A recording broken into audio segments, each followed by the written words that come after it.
Hello, BookTube, and welcome back to our read-along of Mr. Scarborough's Family by Anthony Trollope. We are at the end of the book, and Trollope has just presented us with our last cliffhanger. Montjoy Scarborough, having inherited Tretton Park, but not being free of his own gambling addiction, has gone down to Cheltenham to talk to Florence Montjoy and beg her to save him from his own doom. That if she will marry him, he feels that he can master his addiction to gambling and hand himself, his soul, his well-being, his future, and his property into her hands. A desperate thing, because he just will not believe that she loves Harry Annesley. So she has to tell him yet again that it's not going to happen, that she loves Harry Annesley, that that's all there is to it. She can do a lot for him. She loves him as a cousin, but that it's not going to be anything else. And just as she's telling him that, Harry Annesley arrives, and that's when that chapter ended. So we're naturally moving on to this next chapter, which is called Harry Annesley is Accepted. She knew that Harry Annesley was at the door. He had written to say that he was to come again, though he had fixed no day of his coming. She had been delighted to think that he should come, though she had after her fashion scolded him for the promised visit. But though his comings had not been frequent, she recognized already the sounds of his advent. When a girl really loves her lover, the very atmosphere tells of his whereabouts. She was expecting him with almost breathless expectation when her cousin Montjoy was brought to her, and so was her mother, who had been told that Harry Annesley had business on which he intended to call. But now the two foes must meet in her presence. That was the idea which first came upon her. She was sure that Harry would behave well. Why should not a favored lover on such occasion always behave well? But how would Montjoy conduct himself when brought face to face with his rival?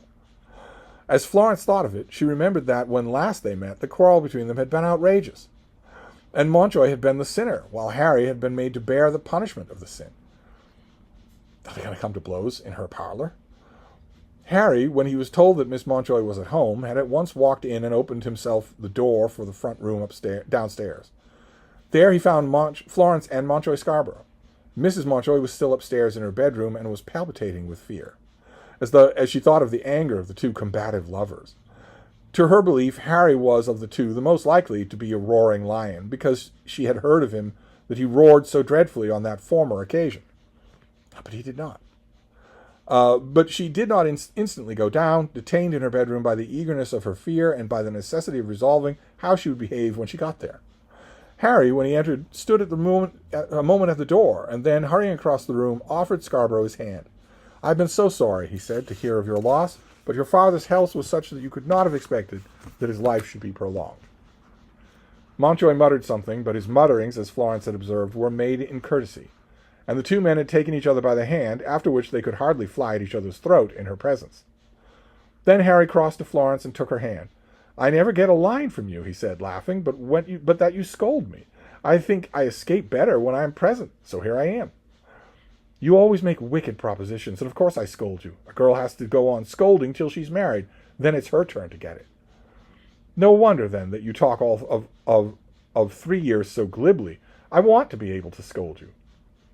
All this was going on in Montjoy's presence, while he stood there, silent, black, and scowling. His position was very difficult, that of hearing the billing and cooing of these lovers.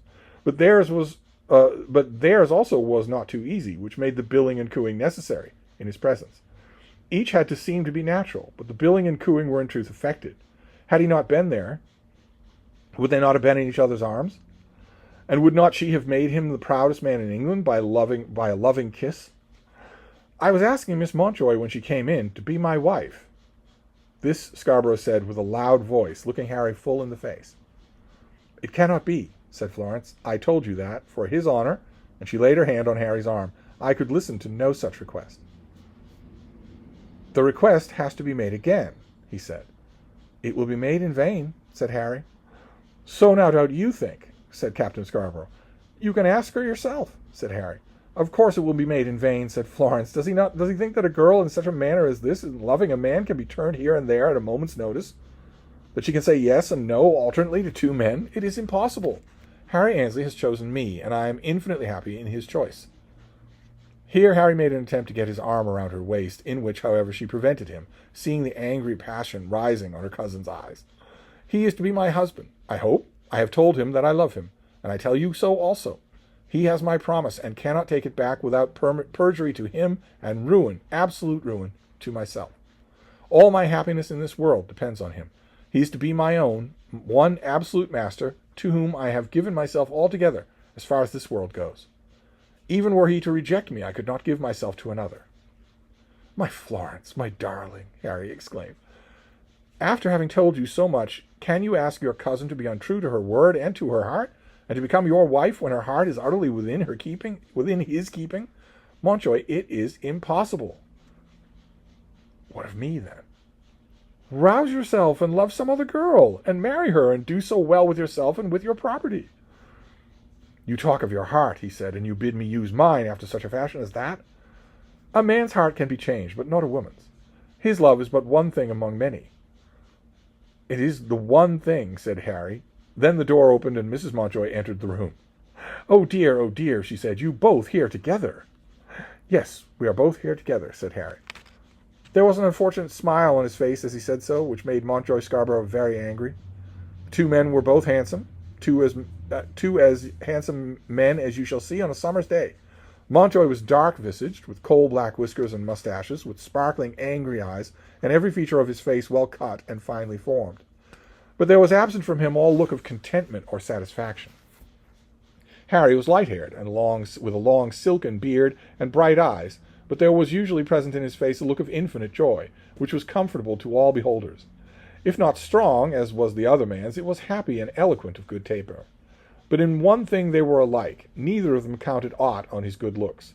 Mountjoy had attempted to domineer by his bad temper, and had failed. But Harry, without any attempt at domineering, always doubted of himself till he had been assured of success by her lips, had succeeded. Now he was very proud of his success, and he was proud of her, and not of himself. "You come in here and boast of what you have done in my presence," said Mountjoy Scarborough.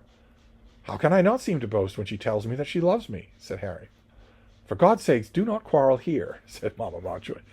"They shall not quarrel at all," said Florence. "There is no cause for quarreling. When a girl has given herself away, there shall be an end of it. No man who knows that she has done so, should speak to her again in the way of love. I will leave you now, but Harry, you must come again, in order that I may tell you that you must not have it all your own way, just as you please, sir." Then she gave him her hand, and passing on at once to Mountjoy, tendered him her hand also. "You are my cousin, and the head now of my mother's family. I would fain know that you would say a kind word to me, and bid me Godspeed." He looked at her, but did not take her hand. "I cannot do it," he said. "I cannot bid you Godspeed. You have ruined me, trampled upon me, destroyed me. I am not angry with him," he pointed across the room at Harry Annesley, "nor with you, but only with myself." Then, without speaking a word to his aunt, he marched out of the room, left the house, closing the front door after him with a loud noise which testified to his anger. "He has gone," said Mrs. Mountjoy in a tone of deep tragedy. "It is better so," said Florence. "A man must take his chance in such warfare as this," said Harry. "There is something about Mountjoy Scarborough that, after all, I like. I do not love Augustus, but with certain faults Mountjoy is a good fellow." "He is the head of our family," said Mrs. Mountjoy, "and the owner of Tretton." "That has nothing to do with it," said Florence. "It has much to do with it," said her mother, "though you would never listen to me. I had set my heart upon it, but you were determined to thwart me. Yet there was a time when you preferred him to everyone else." "Never," said Florence, with energy. "Yes, you did, before Harry Annesley came here in the way." "It was before I came, at any rate," said Harry. "I was young, and did not wish to be disobedient, but I never loved him. I never told him so. Now it is out of the question." "He will never come back again," said Mrs. Mountjoy mournfully. "I should be very glad to see him back when I and Florence are man and wife. I don't care how soon we should see him." "No, he will never come back," said Florence. "Not as he came today. That trouble is at last over, Mamma." "And my trouble is going to begin again." "Why should there be any trouble? Harry will not give you trouble, will you, Harry?" "Never, I trust," said Harry. "He cannot understand," said Mrs. Mountjoy. "He has known nothing of the desires and ambitions of my life. I had promised him my child, and my word to him is now broken." "He will have known, Mamma, that you could not promise for me. Now go, Harry, because we are flurried. May I not ask him to come here tonight and drink tea with us?" This she said, addressing her mother in a tone of sweetest entreaty. To this Mrs. Mountjoy unwillingly yielded, and then Harry took his departure. Florence was aware that she had gained much by the interview of the morning. Even to her it began to appear unnecessary that she should keep Harry waiting for 3 years. She had spoken of postponing the time of her servitude and of preserving for herself the masterdom of her own condition, but in respect of the truth of her own desires was well understood by all of them. She was anxious enough to submit to her new master, and now she felt that the time was coming. Her mother had yielded so much, and Mountjoy had yielded. Harry was saying to himself at this very moment that Mountjoy had thrown up the sponge. She, too, was declaring the same thing, for her own comfort in less sporting phraseology. And what was much more to her, her mother had nearly thrown up the sponge also. In the worst days of her troubles, any suitor that had made himself welcome to her mother would have rescued her child from the fangs of that roaring lion, Harry Annesley. Mr. Anderson had been received with open arms, and even Mr. Grascour. Mrs. Mountjoy had then got it into her head that all the lions which were about in those days, Harry roared the loudest. His sin in regard to leaving poor Mountjoy speechless and motionless on the pavement filled her with horror. But Florence now felt that all that had come to an end.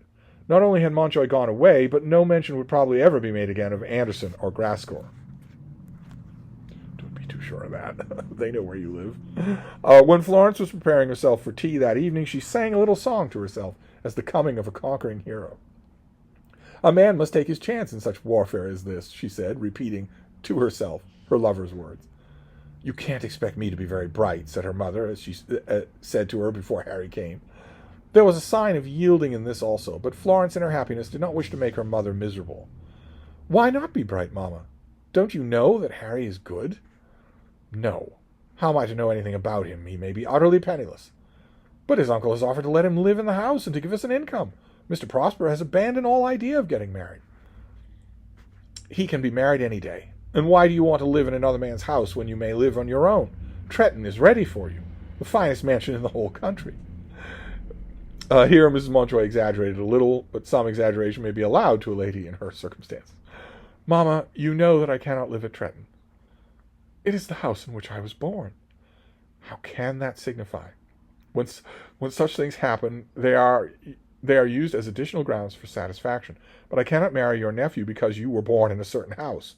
All that is over now. You know that Mountjoy will not come back again. He would, exclaimed the mother, as though with new hopes. Oh, Mamma, how can you talk like that? I mean to marry Harry Annesley. You know that I do. Why not make your own girl happy by accepting him? Then Mrs. Mountjoy left the room and went to her own chamber and cried there, not bitterly, I think, but copiously. Her girl would be the wife of the Squire of Buston, who, after all, was not a bad sort of fellow. At any rate, he might not gamble. There had always been the terrible drawback, and he was a fellow of his college, in which she would look for and probably find some compensation as to Tretton. When, therefore, she came down to tea, she was able to receive Harry, not with joy, but at least without rebuke. Conversation was at first somewhat flat between the two. If the old lady could have been induced to remain upstairs, Harry felt that the evening would have been much more satisfactory. But as it was, he found himself unable to make some progress. He at once began to address Florence as his undoubted future spouse, very slyly using words adapted for that purpose, and she, without any outburst of her intention, as she had made them when discussing matters with her cousin, answered him in the same spirit, and by degrees came so to talk as though the matter were entirely settled.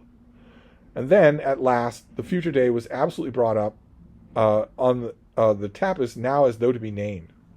3 years, ejaculated Mrs. Mountjoy, as though not even yet surrendering her last hope.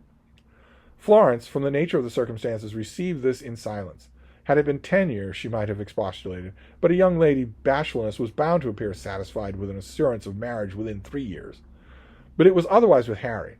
Good God, Mrs. Mountjoy, we shall be all dead, he cried out. Mrs. Mountjoy showed by her countenance that she was extremely shocked. Oh, Harry, said Florence, none of us, I hope, will be dead in 3 years. I shall be a great deal too old to be married if I am left alive. 3 months, you mean. It will be just the proper time of year, which does go so for something, and 3 months is always supposed to be long enough to allow a girl to get her new frocks. You know nothing about it, Harry, said Florence, and so the matter was discussed, in such a manner that when Harry took his departure that evening, he was inclined to sing a song of himself about a conquering hero. Dear Mamma, said Florence, kissing her mother with all the warm, clinging affection of former years. It was very pleasant, but still Mrs. Mountjoy went to her room with a sad heart. When there, she sat for a while over the fire and then drew out her desk. She had been beaten, absolutely beaten, and it was necessary that she should own as much in writing to one person. So she wrote her letter, which was as follows. Dear Montjoy, after all, it cannot be as I would have it. As they say, man proposes, but God disposes. I would have given her to you now, and would even yet have trusted that you would have treated her well, had it not been that Mr. Annesley has gained such a hold upon her affections. She is wilful, as you are, and I cannot bend her. It has been the longing of my heart that you two should live together at Tretton, but such longings are, I think, wicked, and seldom realized. I write now just this one line to tell you that it is all settled. I have not been strong enough to prevent such a settling. He talks of 3 months, but what does it matter? 3 months or 3 years will be the same to you as nearly the same to me. Your affectionate aunt, Sarah Montjoy. But she adds a note. She can't help it any more than her brother could. May I, as your loving aunt, add one word of passionate entreaty? All Tretton is yours now, and the honor of Tretton is within your keeping. Do not go back to those wretched tables. Montjoy Scarborough, when he received this letter, cannot be said to have been made unhappy by it, because he had already known all of his unhappiness. But he turned it in his mind as though to think what would now be the best course of his life open to him. And he did think that he had better go back to those tables against which his aunt had warned him, and there remain till he had made the acres of Tretton utterly disappear. There was nothing in him for which seemed to be better, and here at home in England, even that would be at present impossible to him. He could not enter the clubs, and elsewhere Samuel Hart would be ever at his heels. And there was his brother with his lawsuit, though on that matter a compromise had already been offered to him. Augustus had proposed to him by his lawyer to share Tretton. He would never share Tretton. His brother should have an income secured to him, but he would keep Tretton in his own hands as long as the gambling tables would allow him. He was in truth a wretched man, as on that night he did make up his mind, and ringing his bell, called his servant out of his bed to bid him prepare everything for a sudden start. He would leave Tretton on the following day, and on the day after, intended to go at once abroad. He is off to that place nigh to Italy where they have the gambling tables, said the butler on the following morning to the valet who had declared his master's intentions. I shouldn't wonder, Mr. Stokes, said the valet. I'm told it's a beauteous country, and I should like to see a little of that sort of life myself. Alas, alas, within a week from that time Captain Scarborough might have been seen seated in Monte Carlo without any friendly Samuel Hart to stand over him and guard him. We can stop there. That is Montjoy getting knowing that he will never marry Florence Montjoy, that she will never be the mistress of Tretton Park.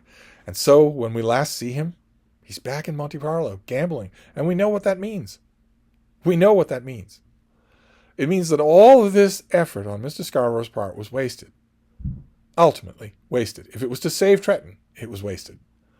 But that's the melancholy trio of chapters I'll read to you today. We'll move on next time to finish up the book. So I'll wrap this up for now, and I will see you then.